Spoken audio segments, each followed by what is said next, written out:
Hey, what's going on, everybody? It's the CD guy, Johnny Z here. Thank you so much for tuning back into the channel. If you've been following, you know this has been a very busy weekend here. We've been covering all things Power Trip Festival, and I've reviewed night 1, 2, and 3. They're all up now on YouTube. I'll leave them linked down below. And what we're going to do now that night 3 is in the rearview mirror, is recap all 3 nights here, and I'm going to do that by ranking all 6 performances from worst to best.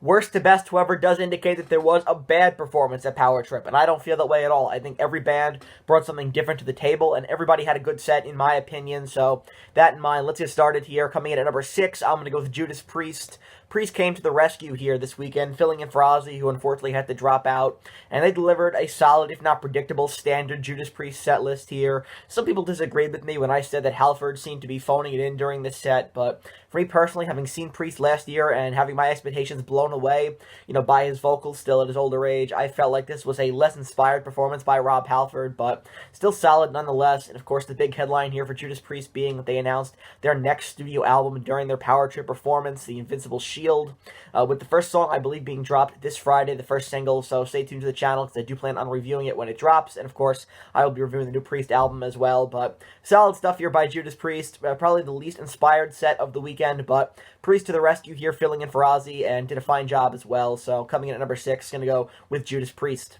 Number 5, Guns N' Roses. GNR had the nearly impossible task of having to follow Iron Maiden on night 1 headlining, and the crowd seemed exhausted by the end of their lengthy set, but the band still delivered, in my opinion, with classics in their setlist like Paradise City, Sweet Child of Mine, Civil War, November Rain, as well as some newer releases like Absurd and Perhaps. And, Axl's vocals aren't what they used to be, in my opinion, and for me personally, I don't think they're able to match Maiden's energy, but credit to them for going out there and still giving us a real show with lots to talk about for the better coming out of it. So, there's definitely a debate of whether or not they should have headlined a night 1 over Iron Maiden. I covered that in my night 1 review, but nonetheless, GNR with a fine performance here, some really enjoyable stuff, and a pretty extensive set list to boot. Number 4, let's go with Tool. Tool's performance definitely got the worst reviews of the 6 performers here this weekend. Unfortunately, with their material not translating all that well to the mainstream rock and metal festival crowd, and some people saying they were sitting on their hands just waiting for Metallica on night 3, and the visual conditions as well were pretty poor in the sense that the band did not use the big screen for any close-up shots, so if you were sitting far back, you really couldn't see all that much, which is unfortunate, but I do think the visuals were really cool, and their setlist was a treat for sure, but if you're not a fan of Tool, you'd probably be sitting there bored, waiting for Metallica, but for fans of Tool like myself, I was pretty pleased with their set, and really enjoyed their setlist as well. 12 songs, a little over 2 hours, and I thought Tool did a fine job, and again, even though there was no, and I talked about this in my Night 3 review, which I'll leave linked down below, even though there were no close-up shots of the band on the big screen, I think the visualizers they had behind them only added to the ambience of their music and their sound, so I thought that was pretty cool from a visual standpoint, but, yeah, if you were far back and you couldn't see much, that would probably be very annoying, and for the money you paid,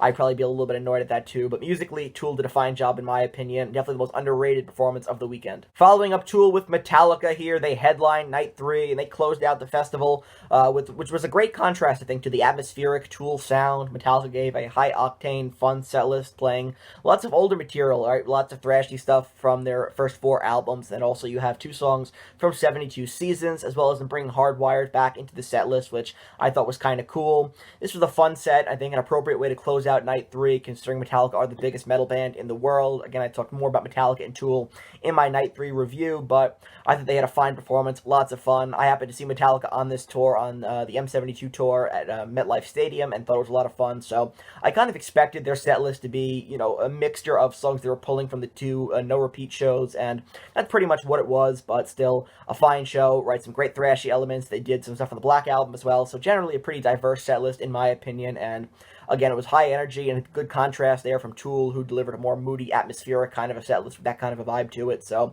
great stuff there, and a nice contrast between Tool and Metallica for night 3. Number 2 is going to go to my favorite band of all time, Iron Maiden. Now, Maiden got everything started here, kicking off night 1, and like I said, whether they should have opened for Guns N' Roses or not, it's up for debate. Personally, I think Maiden should have headlined over GNR, but I do understand the other side of the argument as to why GNR did headline over Iron Maiden, but in my opinion, Iron Maiden's live set and their energy is unmatched matched, right, in terms of sheer power. And of course, the band is currently on the Future Past tour, I believe, wrapping things up now for the 2023 leg of that tour. So they were playing stuff from Somewhere in Time and their newest record, Senjutsu, predominantly those two albums, which is really cool for fans like myself who wanted a bit more diversity and variety in their set list after 4 years of Legacy of the Beast. In terms of the sound, their mix wasn't fantastic, but I think everyone sounded good and gave GNR, a tough act to follow, in my opinion. So Maiden, of course, great energy, great set list, in my opinion, as well. Some people were expecting some more of the classics, right? So, Hallowed Be Thy Name and Aces High, but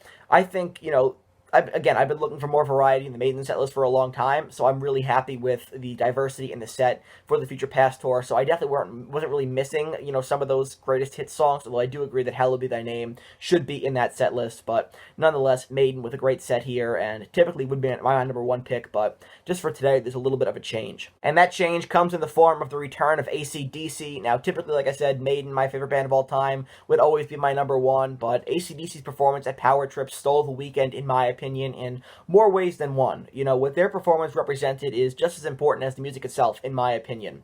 And they kind of go hand in hand in this aspect, right? acdc proved that they could still perform at a high level, in their older age here, in 90-degree heat, giving their biggest set list ever. So a pretty ambitious task, considering they had not performed in 7 years. And this is the first time with Brian Johnson since 2016.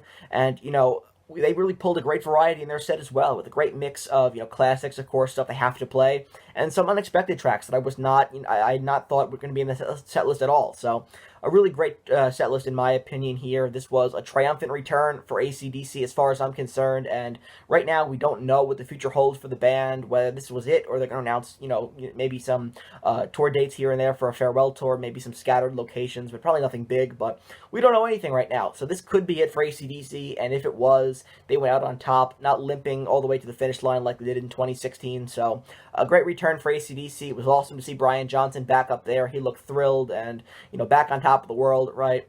A new look for Angus, not dyeing his hair anymore. That was a little different, but, I think they look really cool up there, and their sound was fine. They delivered a great set, in my opinion, even in their older age, and, it just kind of made a statement, right, that ac were back, and they weren't going to go out, the way they did in 2016. They were going to go out on a high note. So that wraps up this recap here of Power Trip Festival, ranking all 6 bands and their sets, which you can see right over here. If you enjoyed this video, please give it a thumbs up, subscribe to the channel down below. I want to thank you guys so much. The growth of the channel over the weekend was insane, covering all 3 nights of Power Trip. Again, links to all 3 reviews for the individual nights down in the comments below. This has been fantastic. Really exciting weekend, lots of news to cover, and, I had said from the beginning this was going to be a one-stop destination for all things Power Trip coverage, and thank you guys so much for sticking with the channel this weekend. It is greatly appreciated.